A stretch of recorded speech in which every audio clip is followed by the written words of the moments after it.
Hola, hola, un saludo muy especial, bienvenidos a Sinergia Informativa, un programa que está hecho para personas inteligentes, interesantes y calificadas como usted. No es un eslogan excluyente, como algunos piensan. Al contrario, ojalá entre el mayor número de personas y haga parte de esto que yo llamo la cofradía de la gente inteligente, interesante y calificada, que sabe que estar bien informado en temas políticos y administrativos es dar un paso fijo y seguro hacia la felicidad. Porque es muy sencillo, porque cuando decidimos en las urnas que nos han de gobernar personas inteligentes, idóneas, capaces, serias, responsables, comprometidas, transparentes, etcétera, todos los calificativos que quieran, entonces vamos a tener un municipio mejor, un departamento mejor, un país mejor. Ojo, 11 de marzo del año entrante. El 11 de marzo de 2018 son elecciones para escoger el mejor Senado de la República, la mejor Cámara de Representantes, el mejor Congreso, y depende de nosotros. Y el 26 de mayo, primera vuelta por lo menos, la gran oportunidad de escoger al mejor presidente o presidenta. ¿O no es así? José Ricardo Mejía Jaramillo, el defensor de los servidores públicos, gerente de Defensas BAME, bienvenido a Sinergia Informativa. Roger, muy buen día. Es así como usted dice. Yo estoy muy agradecido con usted por volverme a invitar. Bueno. Me da mucha alegría y además soy un fan suyo en esa campaña. Yo pienso que si nuestra sociedad hace conciencia a la hora de votar, a la hora de elegir, sea presidentes, congresistas, concejales, alcaldes, la sociedad necesariamente tendrá que mejorar. Claro. Y el año entrante vamos a tener la oportunidad de que eso suceda. Y esa campaña que usted día a día hace en el programa, yo pienso que enriquece la sociedad civil, que la motiva a tomar mejores decisiones. Y también yo pienso que a las personas que aspiran a los cargos públicos, yo pienso que esta campaña también los motiva a ser más serios y, como dice usted, más inteligentes y más calificados. Sí, señor, muchas gracias. Es que volvemos a decirlo, vamos a repetirlo permanentemente. La salud, la educación, el empleo, la movilidad, la seguridad, la recreación, el deporte, vea, todo lo que quieran, José Ricardo Mejía, televidentes inteligentes, interesantes y calificados, todo lo que quieran que tenga que ver con su felicidad, mi felicidad, la de nuestras familias, la de nuestra sociedad, la de nuestros vecinos, tiene que ver eso, educación, salud, empleo, seguridad, etcétera, etcétera, parte con decisiones políticas y administrativas. Un presidente de la República, y ayúdeme usted con esto, voy a aprovechar este primer momento, ya que a usted le gusta la campaña, lo voy a aprovechar, usted que es abogado, penalista, criminólogo, además, ¿no? Pero sobre todo un hombre sensible en el tema de la política y de la actividad administrativa pública. Voy a aprovechar para que me ayude. Estamos en una sociedad en la que todas esas cosas que yo acabo de mencionar dependen de esas decisiones. Yo, para tener un buen empleo, debo saber que haya alguien con políticas públicas que piensen en mejorar el empleo de la gente, mejorar las condiciones de la gente. Si quiero tener seguridad, lo mismo. Si quiero tener buena salud, lo mismo. Entonces, la gente dirá, pero eso es como tan difícil, porque es que uno vota y ellos hacen lo que quieran. No, si yo escojo lo mejor, convencido de que los que voy a elegir van a hacer lo que yo realmente quiero. Claro que sí, Roger. Vea, yo comenzaría para coadyuvar ese argumento suyo diciendo lo siguiente. En el programa Nos Cogió la Noche. Sí.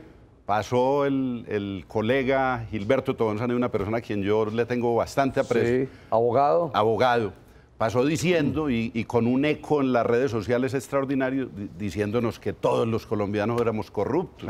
Hombre, eso, yo lamenté mucho que nadie saliera a encarar ese argumento, porque eso es absolutamente falso. O sea, yo le pregunto a los interlocutores que tenía en ese programa el doctor Gilberto Tobón, ¿quién de ellos es tramposo?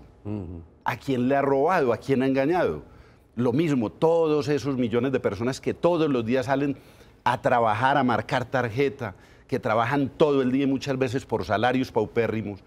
Eso es una afrenta a todas esas personas. Sí. Yo creo, Roger y teleaudiencia, que efectivamente hay personas corruptas, claro, pero son la inmensa minoría. O sea, es una minoría demasiado pequeña. Sí. La mayor parte de las personas quieren comportarse a tono con los más altruistas propósitos sociales. Claro. Yo no creo que todos seamos bandidos, eso es mentiras. Y también en el tema político. Yo creo que la mayor parte de los políticos son personas bien intencionadas, son personas que renuncian a su vida personal, a su vida familiar y social por entregarse a la comunidad.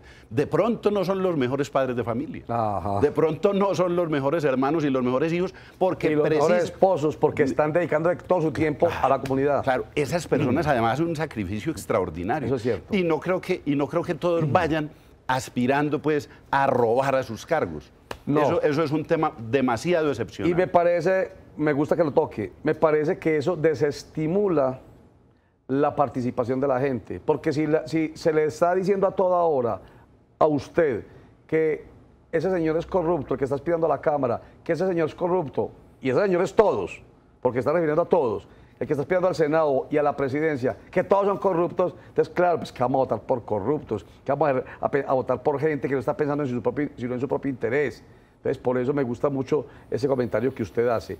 Hay que estimular la confianza, y lo que usted está planteando permite que haya estímulo de la confianza hacia los políticos que quieren como profesión la política para servir, y la política como una actividad absolutamente necesaria, claro, y sector principal de la cual se desprenden todos los sectores de nuestra vida. Entonces, no podemos de verdad con esa aseveración, no solamente de la persona a que usted se refiere, sino de quien a toda hora está diciendo por las redes sociales que los políticos son corruptos y ladrones y los insultan de todas las maneras posibles. No podemos permitir que eso se siga haciendo, sabiendo que no todos, sino un puñadito nomás, sí tienen comportamientos non sanctos, pero es un puñadito. La mayoría está hecha para servir, y no podemos enterrar la cabeza, doctor José Ricardo, y decir entonces que siga girando el mundo sin que yo participe. No, entonces votemos por la gente que es buena. Y además, Roger, darle elementos a las personas que son más débiles ante el soborno, digamos, por el voto. Yo recuerdo que el cura Hoyos, que fue un personaje en la política, sobre todo de la costa atlántica. Alcalde de Barranquilla. Alcalde de Barranquilla le decía a los costeños, les decía, si alguien les ofrece almuerzo y ron y plata por el voto, recíbanselo, pero no voten por él. Ese es el mejor indicativo, ese es el mejor indicativo, que no deben votar por él. El mejor castigo para esas personas. Muy bien, no reciban absolutamente nada, conciencia, si están bien informados. Muchas gracias de verdad por haberme permitido en este primer segmento un diálogo entre usted y yo, y que refuerce esta campaña de Sinergia Informativa de crear cultura política y confianza en nuestra política y en nuestros políticos, y la necesidad de participar. Entonces, no se deje sobornar. Una botella de aguardiente, un tamal, una teja y un bulto de cemento son nada para lo que un buen político, un buen senador de la República, un buen representante de la Cámara y un buen presidente de la República pueden hacer si es elegido con la decencia y la transparencia que debe ser. O sea, con la conciencia informada de que vamos a votar por el mejor. Y ahí sí vamos a tener mucho más, pero es muchísimo más, infinitamente más de esa botella de aguardiente, ese tamal, ese bulto de cemento y esa teja. Vamos a unos mensajes y ya retornamos con más Sinergia Informativa.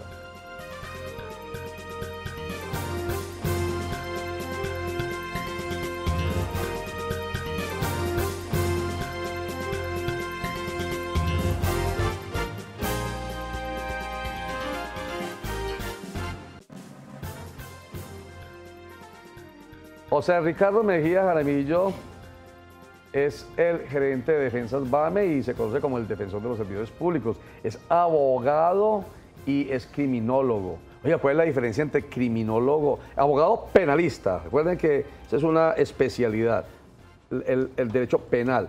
Y criminólogo, ¿qué es la diferencia entre criminólogo y criminalista, doctor José Ricardo? Roger, el abogado criminólogo es el que se ocupa de estudiar el origen del crimen, de los delitos. La criminalística, en cambio, se ocupa de un montón de técnicas auxiliares que sirven para la investigación judicial, ¿cierto? Donde está la grafología y todas esas ciencias auxiliares. Que más sirven. Técnico. Es un tema eminentemente técnico. Perfecto. Absolutamente respetable también. Desafortunadamente en las universidades se desechó el tema de la criminología, como se ha ido desechando desafortunadamente todos los temas humanísticos. Porque si se conoce desde el punto de vista humanista, desde el punto de vista más del contexto, más de la filosofía, más del antecedente, el origen del crimen hasta se podría atacar con mayor facilidad. Claro, ¿no? si usted conoce las causas del delito, ¿cierto?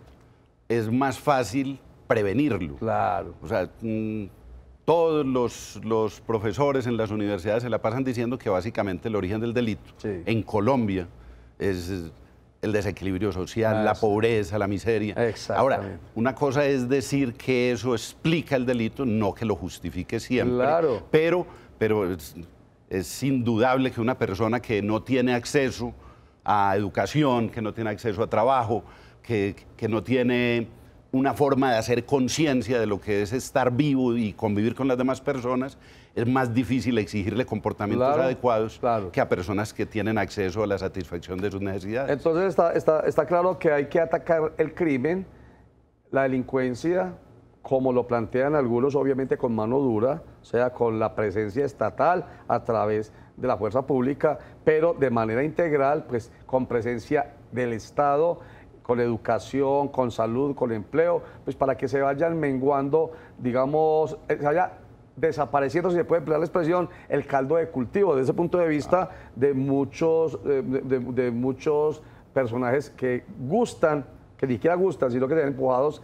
a ser parte del crimen y la delincuencia. Pero entonces, ¿qué pasa con los magistrados, altos magistrados de algunos, pues que quede también claro eso, algunos contados en la mano, algunos altos funcionarios de nuestro sistema judicial que resultaron vinculados con temas delincuenciales, doctor José Ricardo? Mire, Roger, antes de hablar de ese tema, bueno recordar que, por ejemplo, en Holanda se están cerrando las cárceles. Yo entiendo que no quedan en operación sino 10 cárceles más o menos. Eso es un país soñado, ese es el sueño de un país. Mientras aquí a cualquier comportamiento inadecuado socialmente, en el Congreso se habla de aumentar penas, de crear nuevos delitos. Allá se está pensando en suprimir las cárceles. Es porque no hay necesidad de más cárceles. Claro, porque no hay necesidad. Porque no hay tanto criminal, digámoslo. Porque no hay tanto criminal y porque se han ido desmontando temas criminales. Mire, Roger, ¿usted se imagina Colombia donde despenalizaran por lo menos todas las drogas? Usted, legalizando las drogas, usted va a desactivar el músculo financiero de todas las bandas y todos los combos. Porque uno se queda sorprendido, pero ciudades como Medellín, es indudable, y todos lo saben, que en los barrios gobiernan los combos. Que el Estado tiene una presencia muy precaria. Entonces, cuando ya hablamos del tema de los magistrados... Eso como para que entremos rápidamente a hacer un balance con usted, que para eso lo invité, pero resultamos hablando de esas cosas que no importan, nos nutren también. Lo invitamos para hacer un balance del sistema judicial nuestro a propósito del escándalo de ¿cómo se le llamó? El cártel de la toga. Bueno, eso para todos los abogados del país ha sido pues supremamente doloroso y lamentable. Si bien quienes ejercemos la profesión siempre hemos sabido que también en las altas cortes se cuecen habas, ¿cierto? Si bien es cierto que se sabía de eso, este año todo el país pudo constatarlo casi que de manera directa. Eso es absolutamente doloroso para los abogados y para la sociedad en general. Eso ha provocado desde luego una indignación generalizada. y una gran fuerza y una gran presión para que se adelante la gran reforma a la justicia, que es de la que se ha venido hablando hace muchísimo tiempo, de la que se ha venido hablando muchísimo tiempo, y que pienso que es hora de hacerlo. Y que pienso también que la reforma judicial no la van a hacer en el Congreso. Hay muchos intereses creados. Me parece que hay muchos vicios en la manera en que llegan los magistrados a las Cortes actualmente, y que eso debe tener algún remedio. Enseguida me va a decir entonces, después de estos mensajes, nos va a decir para usted cuál debe ser el remedio para que haya una verdadera reforma a la justicia en Colombia. Ya regresamos.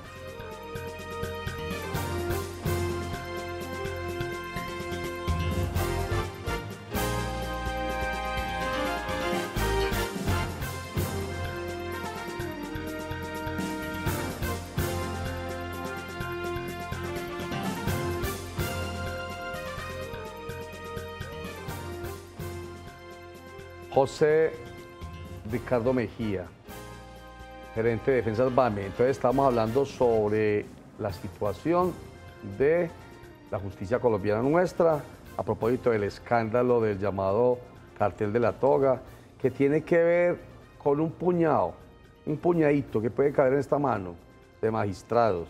No todos los magistrados, como decía Jaime Arrula Paucar, quien estuvo sentado ahí en una entrevista hablando sobre el tema, de 300 magistrados que han pasado durante tantos años por la Corte Suprema de Justicia, no puede decirse pues que la justicia es corrupta. En todo caso, sí hace agua por algún ladito, sí hay que hacer una reforma. ¿Cuál es la que usted propone entonces? Roger, pues muy difícil pues como decir de que yo aquí voy a hacer una gran propuesta por el mismo espacio de tiempo. Pero lo que ha permitido que, digamos, lleguen personas no deseables, que vuelvo y repito, o sea, son excepcionales las personas que van allá a pecar, que van con ese objetivo. Pero pasa lo mismo que pasa cuando un médico se equivoca, cuando un abogado se equivoca, que la equivocación de una persona de esas le hace mucho daño a la institucionalidad. Sí, exactamente. Entonces los abogados, por ejemplo, tenemos una pésima fama, Roger. Sí. Y yo me atrevería a decir que es muy escaso el abogado bandido. Claro. Porque es que nadie va a delinquir con su tarjeta profesional, Roger. Si se la quitan, lo sacan del mercado, pues eso es absurdo. Lo mismo pasa entonces en la judicatura. ¿Qué pienso yo que ha debilitado mucho? Es el proceso de selección. El proceso de selección ha politizado muchísimo la situación. O sea, usted tiene que ir a hacer un recorrido por la sala administrativa del Consejo Superior de la Judicatura. Antes se utilizaba, eso lo prohibieron últimamente, pero utilizaba era que usted iba donde uno de los magistrados de la sala administrativa y le llevaba un regalito y le decía, vea, yo vengo de tal parte, y eso había que hacerlo 5 veces, y esos 5 recibían 200 o 300 o 400 o 500, cada uno con regalo, claro. Y les tocaba pasar una lista a la Corte Suprema de Justicia, y de ahí estos aspirantes se tenían que ir para la Corte Suprema de Justicia, también a presentarse, también de pronto llevando regalitos. Pues es un tema muy feo y muy... Entonces, ¿cómo es el sistema de elección? De muy poco estético, muy poco estético. Yo creería que la reforma debería venir desde las facultades de Derecho. Yo no puedo entender que hace 25 años, cuando yo estudié en Medellín, había 4 facultades de Derecho y que hoy haya 24. Entonces yo primero desestimularía el estudio del Derecho para que realmente estudien Derecho las personas que tienen esa verdadera vocación, y yo desestimularía eso, obligando a que los estudiantes de Derecho tuvieran que graduarse previamente en otra carrera, y que esa carrera fuera periodismo, o comunicación social, o filosofía y letras, o literatura, algo desde luego que tenga que ver con el Derecho. Eso desestimularía muchísimo y reduciría, yo pienso, que las facultades de Derecho al número que debería existir. Entonces, de facultades. Que no tenga nada que ver el Ejecutivo y el Legislativo en la conformación de la rama judicial. Absolutamente nada que ver. El Poder Judicial debe estar al margen de cualquier vínculo con esos dos lobos. Que haya una verdadera independencia. Sí. Yo le decía ahora que en el constituyente americano, para blindar el Poder Judicial del Ejecutivo y del Legislativo, hizo que sus jueces fueran con carácter vitalicio, Sí. con la única condición de la buena conducta. Ajá. Y Que fueran elegidos elegidos por quién. y que son de elección popular. Son de elección popular. Son de elección popular y su salario es definido constitucionalmente. Ajá. No puede ser definido Se define, porque si no eso serviría para chantajearlo y para manosearlo. No se define en el Ejecutivo, no se define en el Legislativo. No, es un salario definido O sea, constitucionalmente. absoluta independencia de la rama Y judicial. no tienen que estar nombrando personas, no tienen que estar Vitalicia, eligiendo a además. nadie. Sí. Y además, algo bien importante es que el juez no anda viendo noticieros, Roger. Claro. ¿Por qué? Porque es que en este momento, por ejemplo, las redes sociales, los medios de comunicación abiertos ejercen mucha presión sobre los jueces. Pero entonces, para ir redondeando el tema, ¿cuál es la participación que debemos tener los medios de comunicación? Porque es que nosotros hacemos demasiada presión y lamentablemente la rama judicial le para muchas bolas a la Claro, presión de los medios de comunicación. Por ejemplo, eso tendría que ver también con la formación de los jueces. Sí. Hombre, una persona que se va a preparar para ser juez se debería preparar para estar al margen de todo Ajá. eso, de toda esa presión. Que le resbale. Y los medios de comunicación deberían aprender a utilizar un tono muy respetuoso con las investigaciones Que judiciales. tenemos que aprender, o sea, también hay que formar Claro. a los comunicadores. Claro, porque es que mire que aquí los penalistas estamos hablando ahora del sistema radial acusatorio. Entonces aquí invitan a un personaje que está subyúdice investigado Sí. y en un programa de media hora lo cogen entre 2 o 3 personajes Perfecto. sin abogado y lo condenan. Exactamente. Sistema radial acusatorio, maravilloso. 20 segundos, 30 segundos pues, para que haga una invitación bien especial usted como el defensor de los servidores públicos a que aprovechen que lo que pasa ahorita pues es maravillas porque son servidores públicos y funcionarios públicos, pero mañana cuando empiecen las investigaciones de tipo penal, disciplinario y fiscal, pues van a poner en riesgo su patrimonio para defenderse. Roger, muchas gracias. Y como defensor de los servidores públicos, invito a todos los servidores públicos, ordenadores del gasto Sí. existentes en Colombia a que se afilien a Defensas BAMI, que es la única firma de abogados especializada en el país en defender a los servidores públicos, ordenadores del gasto por hechos ocurridos durante su administración y en investigaciones que les inicien la Fiscalía, la Procuraduría y la Contraloría hasta 10 años después de entregar el cargo. Los interesados en afiliarse en esta temporada de Navidad y Año Nuevo tienen un descuento del 40% en el valor de su afiliación, Roger, y pueden contactarnos en el teléfono celular 314-892-6688 o 80 o 74. Muy bien. Y que recuerden que Defensas BAM es tranquilidad asegurada. Muchísimas gracias a José Ricardo Mejía Jaramillo, el defensor de los servidores públicos, gerente de Defensas BAME, por estar con nosotros, abogado penalista y criminólogo, por ayudarnos con el tema de la cultura política y con el tema de cuál debe ser, digámoslo así, la justicia que nos merecemos realmente. Muchas gracias, doctor. Muchas gracias, Roger, por su invitación y siempre estaré presto a atenderles. Muchas gracias. José Ricardo Mejía Jaramillo. Ustedes tienen hoy otro ejemplo más. Y termino simplemente diciendo eso. Entre más informados estemos, menos posibilidades hay de que nos engañen. Vamos a elegir los mejores por el bienestar de todos nosotros. Pero eso sí, con mucho juicio porque vamos a estar muy bien informados. Recuerden que la información en Cosmovisión empieza todos los días a las 12 con Sinergia Informativa, que vuelve los lunes a las 7, de martes a viernes a las 8 de la noche. A las 5 de la tarde nos cogió la noche, que regresa a las 9:30. A las 6:45 Cosmovisión Noticias, que vuelve recargado de información a las 11:15 de la noche. Muchas gracias y chao.